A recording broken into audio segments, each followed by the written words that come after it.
Hello friends, welcome back to the channel. So आज हम building materials के तीसरी वीडियो में लेके आए हैं टिम्बर्स के कुछ क्वेश्चंस जो कि सभी एग्जामिनेशंस में पूछे जाते हैं। तो चलिए स्टार्ट करते हैं। हमारा फर्स्ट क्वेश्चन बोल रहा है कि seasoning of timber is done for removing. तो सीजनिंग ऑफ टिम्बर क्या रिमूव करते हैं? तो सीजनिंग ऑफ टिम्बर में हम रिमूव करते हैं सैप फ्रॉम द टिम्बर। क्यों? क्योंकि जब भी हम कोई नया ट्री को काटते हैं तो उसमें क्या होता है, मोर देन 50% क्या होता है, वाटर होता है in the form of moisture, जो कि कहलाता है क्या, जो कहलाता है आपका सैप। ठीक है। तो उस सैप को हमें रिमूव करना है। जब हम उसको इंजीनियरिंग पर्पस के लिए यूज़ करेंगे तो हमको वो सैप को रिमूव करना पड़ेगा। क्यों रिमूव करना पड़ेगा? अगर आप उसमें मॉइस्चर रहने दीजिएगा वो आपका डिफॉर्म हो जाएगा, उसमें डैमेज होने का भी चांसेस ज़्यादा है, उसमें कीड़े लगने के चांसेस ज़्यादा है। ओके, सो फॉर दैट हम क्या करते हैं, उसको मोर यूजफुल बनाने के लिए फॉर एन इंजीनियरिंग पर्पस हमको वो सैप को रिमूव करना पड़ता है। मीन्स हमको क्या करना पड़ता है, उस टिम्बर को ड्राई करना पड़ता है। Okay, so this process of drying of timber जो होता है वो कहलाता है आपका सीजनिंग ऑफ टिम्बर। ठीक है। नेक्स्ट क्वेश्चन, नेक्स्ट बोल रहा है generally wood moulds are made from. So बोल रहा है कि वुडन मोल्ड जो होता है वो किस लकड़ी से बनता है? तो वो बनता है आपका शीशम की लकड़ी से। Okay, sheesham wood. So generally wooden moulds are made from sheesham wood. Next पे चलते हैं। नेक्स्ट बोल रहा है plywood is made from. So plywood किससे बनता है? तो प्लाईवुड जो होता है वो बनता है आपका कॉमन टिम्बर से। Okay, so plywood is a seat material manufactured from thin layers of plies of would when it that are glued together with adjacent layer having their wood grain rotated up to 90 degree in one another. So various thin layer of the wood होता है, किसी भी wood को thin layer में करके हम जब उसको glue करके एक प्रेशर पे उसको थिक सीट का फॉर्मेशन देते हैं तो वो कहता है आपका प्लाईवुड। ओके, सो जनरली जो ये बना होता है वो बना होता है आपका किससे? वो बना होता है आपका कॉमन टिम्बर से बना होता है। ओके, नेक्स्ट हम चलते हैं। The age of tree can be known by examining. So age जो ट्री होता है वो आपका होता है किससे मेजर करते हैं हम उसको? वो होता है आपका एनुलर रिंग से। So one of the most accurate way to estimate tree age is to count the annular rings of the wood growth. Okay, so the number of annular ring ascertains the age of the tree. तो जानते हैं आप ये क्या होता है?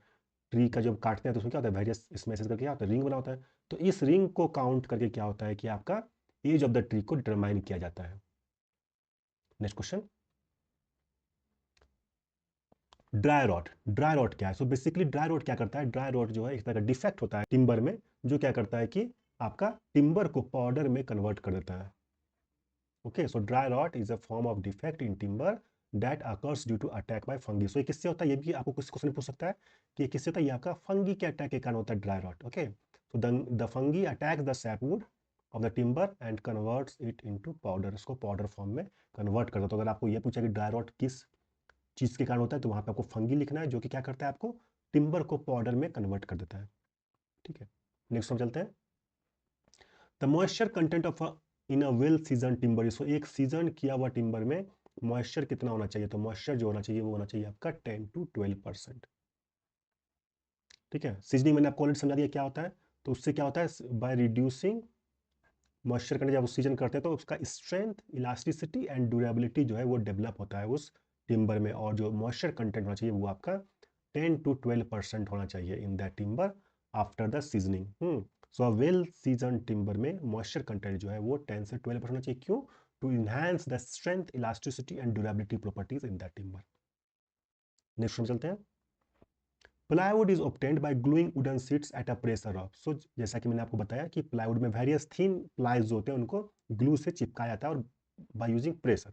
So pressure कितना होता है? तो वो प्रेशर जो होता है वो होता है आपका 100 से 150 न्यूटन पर सेंटीमीटर स्क्वायर के बीच में। ओके, सो यहाँ पर इसमें से दो ऑप्शन आपका मैच कर रहा है, ए एंड बी।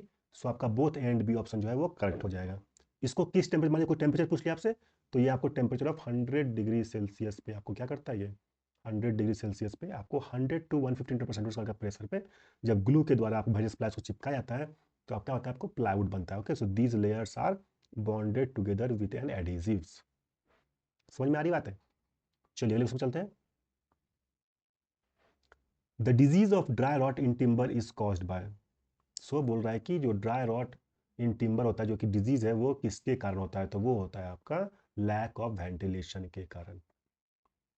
ओके, सो अब यहाँ पे देखिए लिखा हुआ है dry rot is special form of decay in timber caused by fungus. ये किस कारण होता है? फंगस के कारण। Reduces the wood to powdery condition.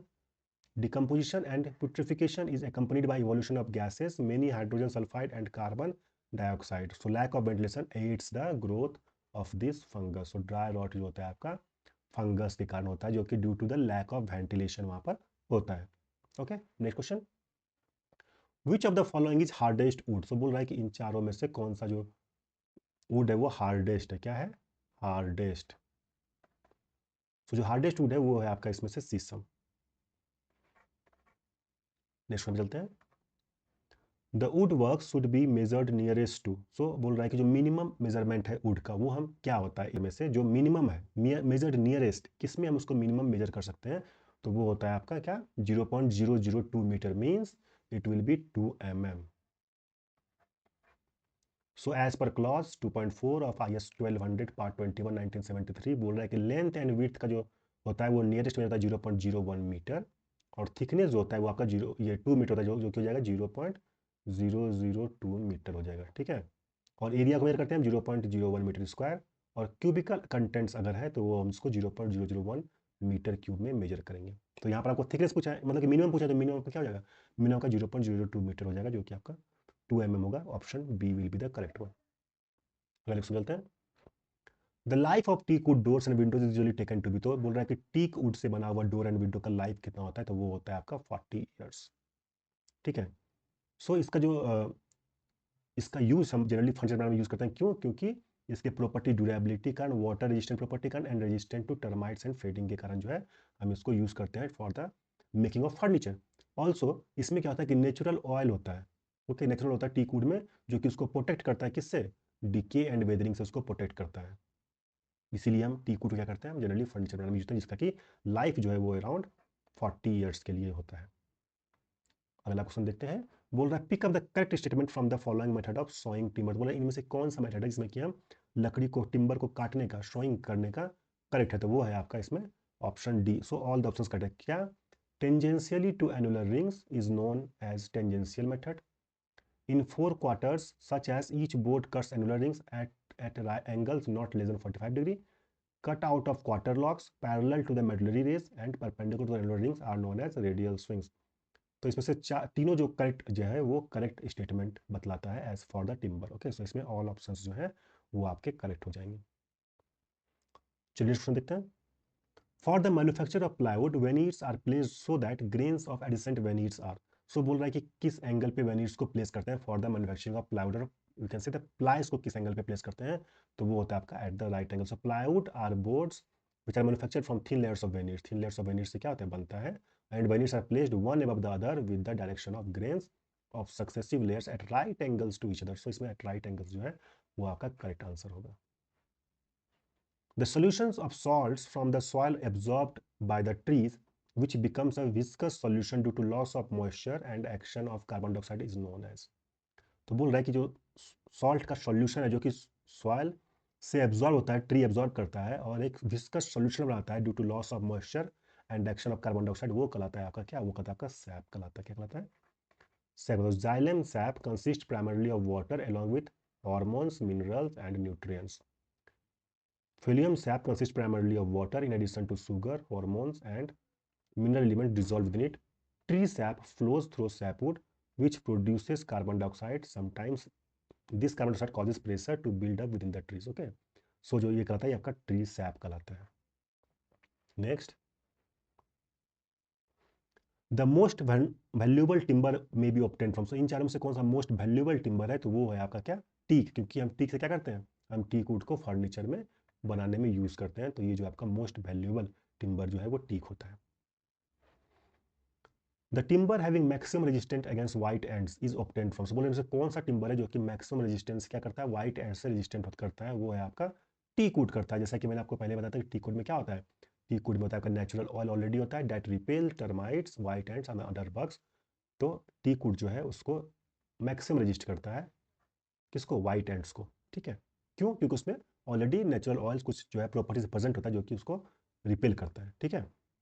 Next देखते हैं, inner part of timber log surrounding the pitch is called. तो पिथ, सो पिथ इज कॉल्ड, तो बोल रहा है कि जो पिथ को सराउंड किया हुआ inner part of timber log होता है वो क्या कहलाता है, तो वो कहलाता है आपका हार्ट वुड।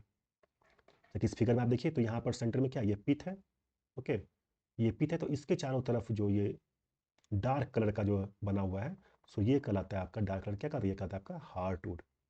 और उसके बाद वाला क्या होता है, उसके बाद वाला कहता है आपका सैप वुड, ठीक है। तो इस फिगर में आपको सारी चीज़ दिया हुआ है, दिखाया हुआ है, सैप वुड कहाँ से कहाँ है, जो डार्क कलर होता है वो होता है आपका हार्डवुड, जो कि पिथ जो सेंट्रल पार्ट है उसको सराउंडेड किया हुआ रहता है। ओके, और उसके बाद होता है सैपवुड, और यहाँ पे आपको growth rings, radial surfaces and transverse surface आपको यहाँ पे दिया हुआ है। सो जो इनर पार्ट ऑफ टिम्बर होता है surrounding the pith is called hardwood. Next बोल रहा है the curved swelling from the growth of layers और wounds left after branches are cut off in irregular manner are known as. तो बोल रहा है कि जो swelling from the growth of layers होता है, जो कि अगर हम इरेगुलर मैनर में किसी ब्रांच को कट करते हैं तो उसमें जो डिफेक्ट कहलाता है वो क्या कहलाता है, तो वो कहलाता है आपका क्या, rind galls. Okay, next question, veneering means, so veneering means क्या होता है, thin layer of superior wood glued to inferior wood. ठीक है, so veneering is a thin layer of wood that is glued to a less expensive wood to create the more attractive surface. so जानते हैं आपकी plywood में क्या होता है, एक ऊपर लेयर होता है एक नीचे लेयर होता है, और बीच में क्या होता है छोटे छोटे पार्टिकल्स टाइप के, और यू कैन से क्या होता है, इन्फीरियर वुड होता है। ओके, सो ऊपर वाला जो होता है वो सुपीरियर वुड होता है, और नीचे वाला ऊपर बाहर वाला जो सुपीरियर वुड होता है अंदर में क्या होता है, इन्फीरियर वुड होता है।